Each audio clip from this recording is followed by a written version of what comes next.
तसव्वुर करें अनातोलिया मौजूदा तुर्की के एक इंतहाई संगलाख और दूर दराज पहाड़ी इलाके का, जहां 13वीं सदी में महज 400 खेमों पर मुश्तमिल एक खाना बदोश कबीला अपनी जान बचाने के लिए पनाह लिए हुए था। उनके पास ना कोई पक्का घर था, ना कोई बड़ी फौज और ना ही कोई खजाना।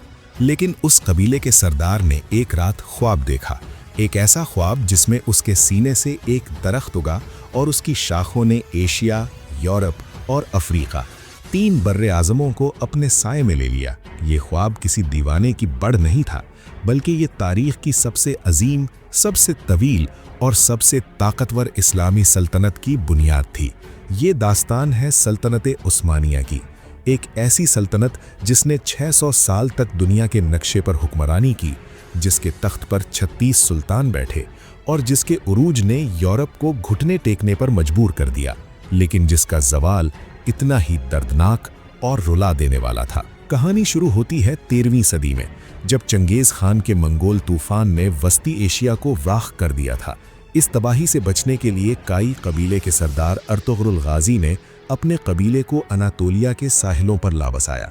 अर्तुगरुल ने सल्जोकी सल्तनत की तरफ से बाज़ंतीनी ईसाइयों के खिलाफ बहादुरी से जंगें लड़ी और एक छोटी सी जागीर सोगुत हासिल की। 1281 में अर्तुगरुल की वफ़ात के बाद उनका बेटा उस्मान गाजी सरदार बना। उस्मान ने उसी सोगुत की मिट्टी में अपने ख्वाबों का वो बीज बोया जिसे आज हम सल्तनत उस्मानिया कहते हैं। 1299 में उस्मान गाजी ने खुद को एक आज़ाद रियासत का हुक्मरान अमीर करार दिया। उसने इंसाफ और बहादुरी से मकामी लोगों के दिल जीते और बाज़ंतीनी किलों को फतह करना शुरू किया। इसी उस्मान के नाम पर इस सल्तनत का नाम उस्मानिया यानी ऑटोमन पड़ा। उस्मान के बेटे और खान गाजी ने सल्तनत को एक रियासत की शक्ल दी।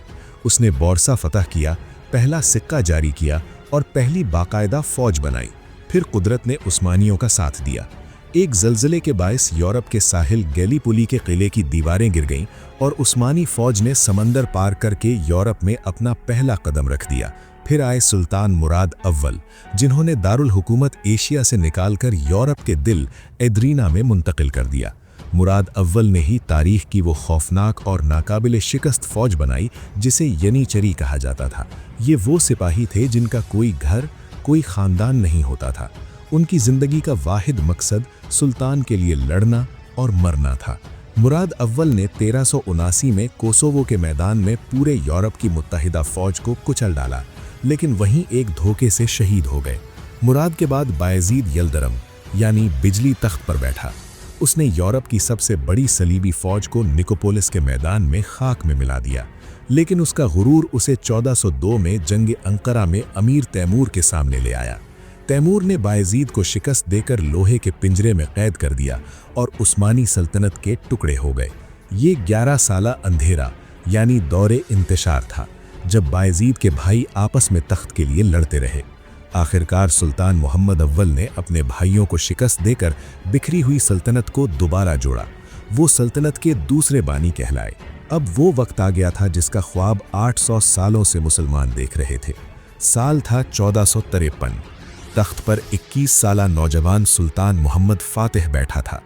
उसने बाज़ंतीनी सल्तनत के नाकाबिले तस्खीर दारुल हुकूमत कुस्तुनतुनिया यानी इस्तांबुल का मुहासरा किया। जब समंदर का रास्ता रोका गया तो उस नौजवान ने रातों रात 70 जंगी जहाज़ों को पहाड़ों पर चलाकर समंदर में उतार दिया। 29 मई 1453 को 1100 साल पुरानी बाज़ंतीनी सल्तनत का खात्मा हो गया और मोहम्मद फातिह ने दुनिया का नक्शा बदल दिया। इस्तांबुल अब इस्तांबुल बन चुका था। 16वीं सदी में सल्तनत अपने उरूज पर पहुंची। सुल्तान सलीम अव्वल या यावुज़ सलीम ने सिर्फ 8 साल हुकूमत की, लेकिन उसने मिस्र और शाम फतह करके ममलूक सल्तनत का खात्मा कर दिया। इस अजीम फतह के बाद मक्का और मदीना की चाबियां उस्मानियों के पास आ गईं और अब्बासी खलीफा ने खिलाफत का ताज सुल्तान सलीम के सर पर रख दिया। अब उस्मानी सुल्तान बाकायदा खलीफतुल मुस्लिमीन बन चुके थे। सलीम के बाद उनका बेटा सुल्तान सुलेमान आलीशान तख्त पर आया। उसने 46 साल हुकूमत की। ये सल्तनत का सबसे सुनहरा दौर था। उसके बहरी बेड़े, जिसकी क़ियादत खैरुद्दीन बारबरोसा कर रहा था, ने बहरे रूम पर कब्ज़ा कर लिया। सुलेमान ने हंगरी फतह किया और ऑस्ट्रिया के दारुल हुकूमत वियना की दीवारों तक पहुंच गया। इस दौर में सल्तनत का रकबा 5.2 मिलियन मुरब्बा किलोमीटर तक फैल चुका था। सुलेमान की मौत के बाद ज़वाल की घंटी बजने लगी। 16वीं और 17वीं सदी के सलातीन कमज़ोर थे। उन्होंने मैदान जंग छोड़ दिया और हरम के महल्लात में आराम तलबी का शिकार हो गए। ताकत का मरकज़ वालिदा सुल्तान और वज़ीरों के हाथ में चला गया। इसे तारीख में ख़वातीन की सल्तनत कहा जाता है। यनीचरी जो कभी सुल्तान की ताकत थे, अब उनके लिए ख़तरा बन गए। उन्होंने मर्जी से सलातीन को तख्त से उतारा और कत्ल किया। 1683 में दूसरी बार वियना का मुहासरा किया गया, लेकिन इस बार यूरोप की मुत्तहिदा फ़ौज ने उस्मानियों को इबरतनाक शिकस्त दी। ये वो दिन था जब उस्मानियों के दिफाई जंगे जीतने का सिलसिला शुरू हुआ। 18वीं और 19वीं सदी तक आते आते रूस, बरतानिया और फ्रांस सल्तनत के गोशे नोचने लगे। सल्तनत माशी तौर पर दिवालिया हो चुकी थी। यूरोप ने इसे यूरोप का मर्दे बीमार का नाम दिया। इस गिरती हुई इमारत को 19वीं सदी के आखिर में एक सल्तनत ने सहारा दिया। वो थे 34वें सुल्तान अब्दुल हमीद सानी। जब चारों तरफ से दुश्मन गिद्ध की तरह मंडला रहे थे, तो इस अकेले सुल्तान ने आईन मुअत्तल करके 33 साल तक सल्तनत को रोके रखा। उन्होंने यिल्दिज़ महल में बैठकर एक ऐसी खौफनाक खुफिया एजेंसी यानी इंटेलिजेंस एजेंसी बनाई कि यूरोप को आपस में लड़ाए रखा। लेकिन 1908 में यंग तुर्क्स यानी नौजवान तुर्कों की बगावत ने सुल्तान अब्दुल हमीद सानी को माजूल कर दिया और सल्तनत अपने तारीख तरीन दौर में दाखिल हुई। यंग तुर्क्स के लीडरों अनवर पाशा, तल्लत पाशा ने सल्तनत को जर्मनी के साथ मिलाकर पहली जंग अजीम में झोंक दिया। ये एक भयानक गलती थी। हालांकि 1915 में गलीपुली की जंग में उस्मानियों ने बेमिसाल कुर्बानियां देकर इस्तंबुल को बचाया, लेकिन मशरिक़ वुस्ता में बरतानिया ने अरबों को बगावत पर उकसा दिया।